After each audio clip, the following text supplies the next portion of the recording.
What goes through my mind as a college student, content creator, and a business founder on a daily basis?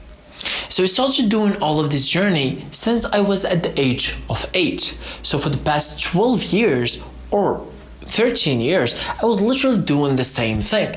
And I figured out that it all comes down to these 4 principles. The way that I'm going to do it is I'm going to tell you the story, give you the lessons, and I'm going to give you a secret and a promise. After this, you can balance between all of them, and most importantly, you know what happens in there. So at a very young age, and I promise it will all make sense in a second, at a very young age, I was going through all of these situations of creative impulses. So I have this idea that comes to me and I have to make it into executions, or otherwise I'll be very mad, okay? So I had all of these inventing stuff. Some of them are unrealistic, some of them are realistic. Whether that be in building a literal room in a garden with sticks. I did that. With the door and everything, by the way, if you're asking, and with the ceiling at the age of like 8 or 7. Or that goes to building stuff. It's like elevator from ropes and skateboard, or some bullshit like building a plane out of wood. It was this stuff that really did give me that construction values that I later on used. So I promise to all make sense in a second, because I will use that in the future. So I think my thought process was literally nurtured at those ages. So before the age of 12, my thought process was literally set up. I knew what I wanted to do, I knew what I had to do, and I knew how hard it will be, and I knew the principles that I have to follow. However, I had my own limitations, or let's say plateau. Just going and I'm like plateauing, and I'm always like figuring out why that happened, so I can go again up. And that's process literally what happened again and again. But the thing is like I've been doing this for years. It's like so many days, about 1 or 2 days ago, I've been thinking, I'm like, dude, this feeling that I have right now, what I'm doing is like, I'm literally now filming a video. I did this when I was 8-7. I had no clue about what is social media. I had a Nokia, and it was just filming for myself. I have no clue about where that Nokia is. Probably it's thrown away, given to charity. I don't know. But the fact is, I was literally filming everything. I was always teaching stuff to imaginary people, and I didn't know what is YouTube at the time. I only knew National Geographic in TV. That's all what I knew, and I was doing that. And I'm like, dude, look how ironic it is that 13 years later, I'm still doing the same thing. Talk about consistency here. Because you see, everyone is talking about consistency, and I always thought that I'm not consistent, especially a few years back. I said to myself, well, I'm not consistent. Actually, I was always saying is like, inconsistency, there is inconsistency. So that's bullshit. Consistency is consistency. There is no inconsistency in consistency, because that's bullshit. That's one. There is whether it's consistent or inconsistent. And really, consistency, I think the most important thing of it is measure consistency. So instead of saying I'm consistent, but all your goals are oriented about results, probably you will not be consistent. Just take that from me, okay? Because I tried that. Once you make your goals as consistency, then you're like, oh, of course I'm consistent. That's my goal. It's literally what I all care about and measure. Because what you track grows. And look, if you want to be consistent in life, and you have to do only one thing, you have to make it your goal. So instead of making the results your goal, just make how many times, the volume you will put in, that will make you get to those goals. I don't like the saying that says how to make it unreasonable for you to not achieve those goals, but if that works good for you, sure, it's fucking true. You have to do that. And usually, if you don't have the data, if you didn't put enough volume, you don't know really how to make it unreasonable for you to not to get to your goals. So it's all theories. The main point is to push as many volume as possible, get as many data as possible, so you know how to make it unreasonable for you to not get those results. And for the entire process, always make your goals consistency.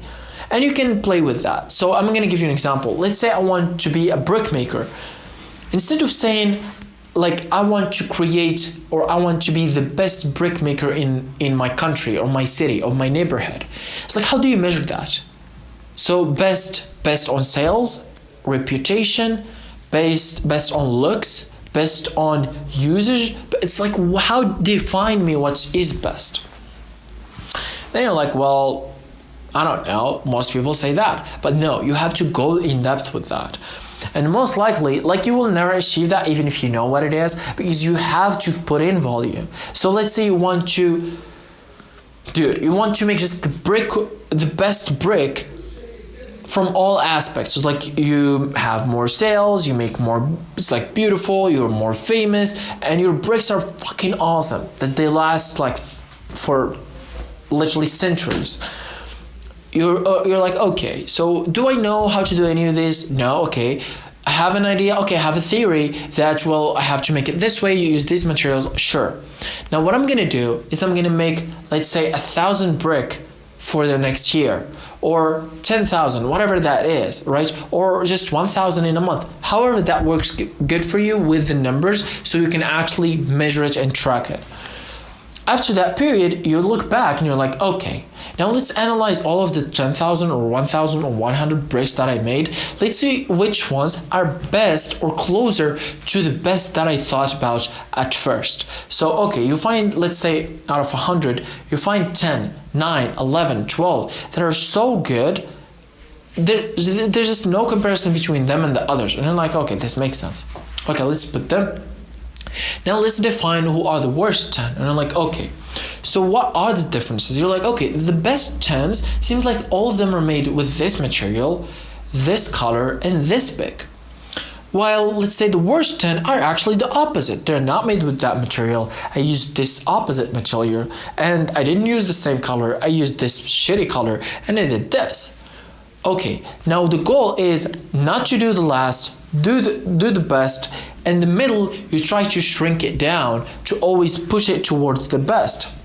And you do that repeatedly to a point that, so the next year, happily or hopefully, the best 10% or the best 10 bricks don't become 10, they'll become, let's say, 50 or 60. It's like the percentage will grow, but then you will also realize that when you do the analysis, that in those 100 that you have, you will find another best 10 that are obviously better. It's like the best 10 of the best 10 that you find that last year. And you're like, okay, now what did I do different? And you keep that going, the same process. But look, without doing volume, without analyzing, without looking at the data, without actually making accurate decisions, there is no way you can do that. And that's literally why I said consistency is very important. And because I'm going to give you a story now. A story of mine. This is a real thing. So I've been learning about YouTube for a very long time. Obviously I did it for 8 years. So it's almost a decade now that I've been doing YouTube. And I was always learning. I was always learning about how to make great videos, watching all of the podcasts, all of them. And I found out that, well, not a lot of stuff that I see I actually can apply. Whether that be in the cameras they use, whether that be in just the tricks and like whatever, the rules they follow. I realized that, well, okay. And I just followed this one thing that Mr. Beast has said. He said like a million things. I just choose one that works best for me, which is like, you fucking weirdos. Okay, he said it like that.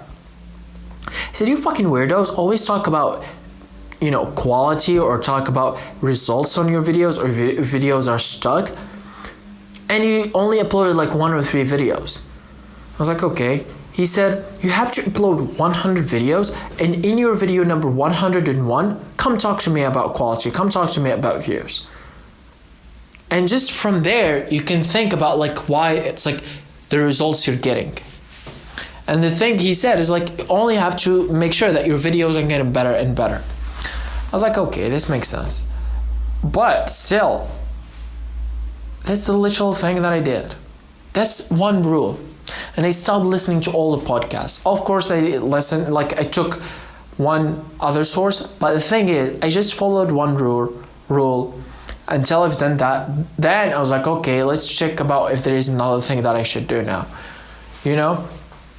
And these are the most important things, is that one, you do what you said you will do, and second, you literally follow the right plans.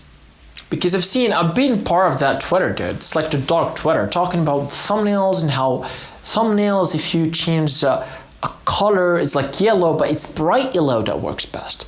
But it's like, if you just zoom in your face, it will be better. It's like, yeah, sure, if I am Mr. Beast, I'm not.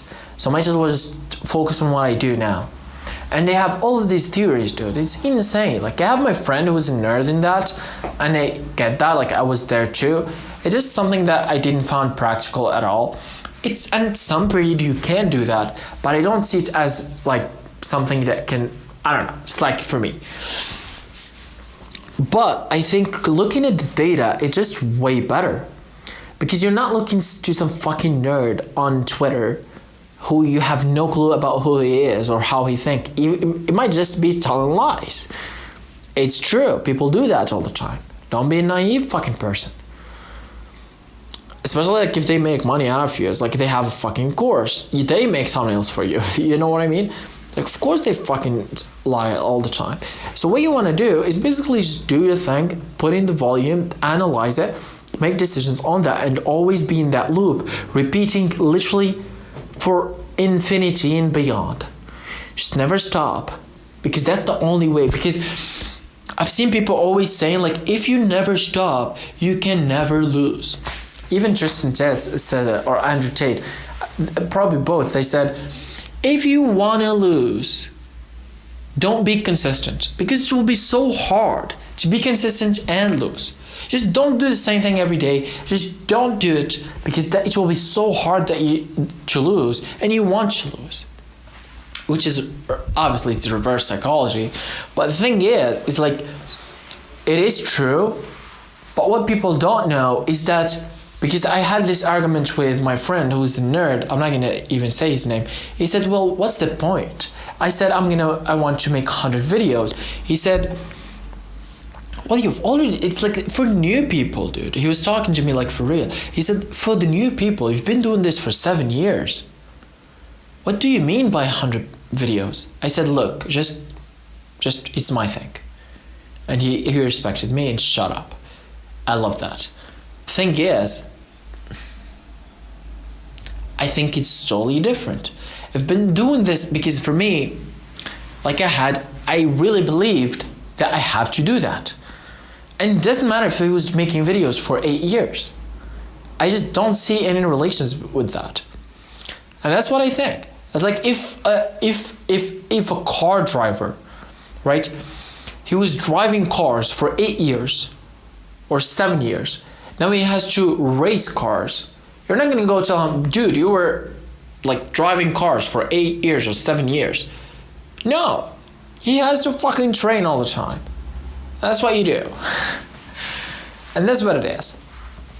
So like having these thoughts, and look, I think the most important thing that really goes into my mind, being honest, dude, this is being personal right now, is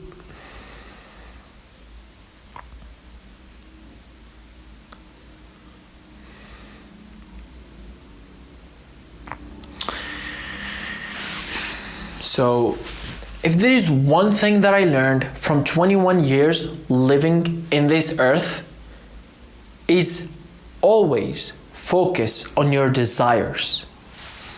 The bigger and the stronger your desires are, the more likely they will actually manifest in life. If I really desire something, most likely I will get it. And it's not a me thing, it's just a rule of the universe. Let's say you really, really, really, really want to dye your hair pink. Nobody told you yes. Your family are against you, everybody is against you. And you can't. There is one day that you will get the opportunity and you're like, now I'm gonna dye my hair pink.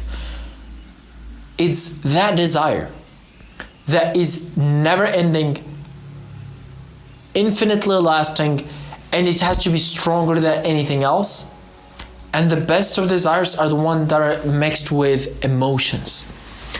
So not only, let's say, I want to dye my hair pink, but give it something else. Like if I don't dye my hair pink, I will die.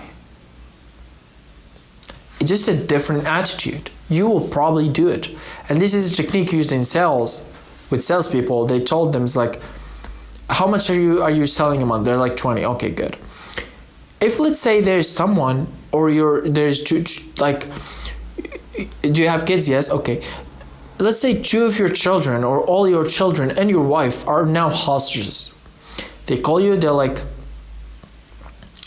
the only way for you to ever see them again is to make 40 sales this month. Will you do it? Of course I'm gonna do it. Duh.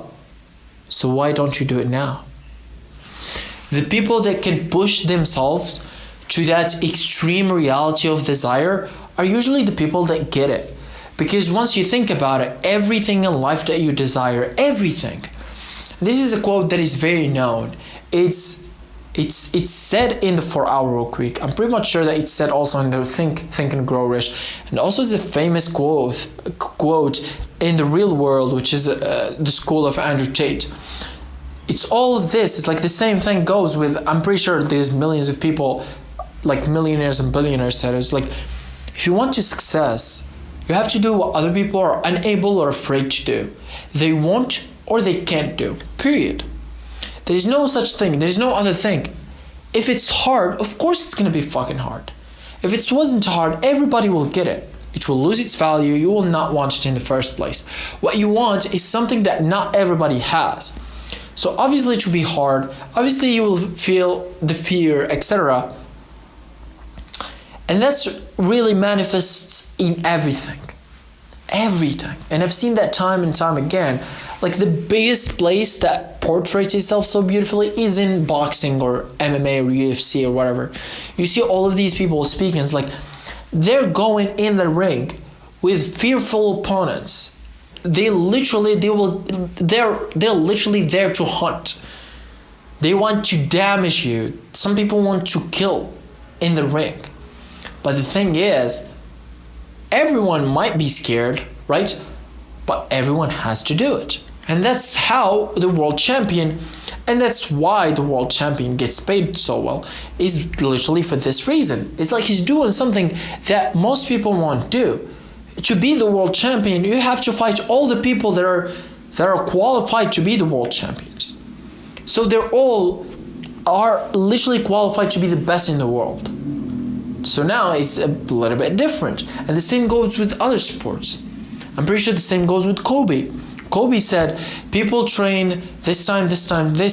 So he calculated, he found that 2 times a day.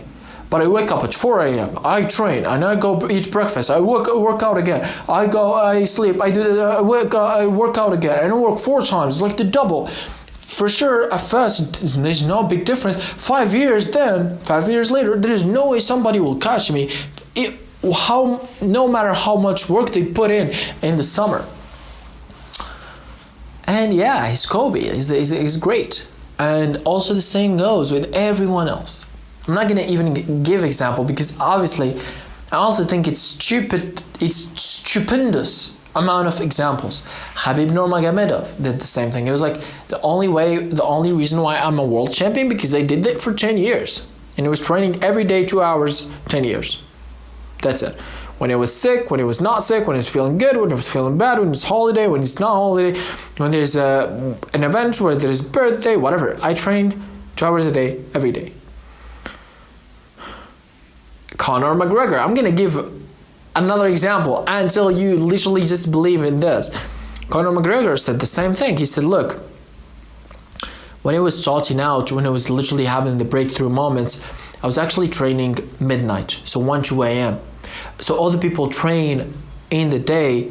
When they go home, they sleep. I also come back and I train again. I'm in that mindset. I'm visualizing everything. And because that's one thing with Conor is that it was always visual. He literally talks about visualizing all day long. And even when you see his Instagram, always posts and reposts stuff just about visualizing. Like if you probably if you make a video from Conor McGregor's like he did it when he said, I visualized and this is what happened, etc., he probably will put you in the story because he just believes in that shit. And he says, I just visualized 1, 2 a.m. and I just do that. He said, but now I don't do it. It's like I sleep, etc.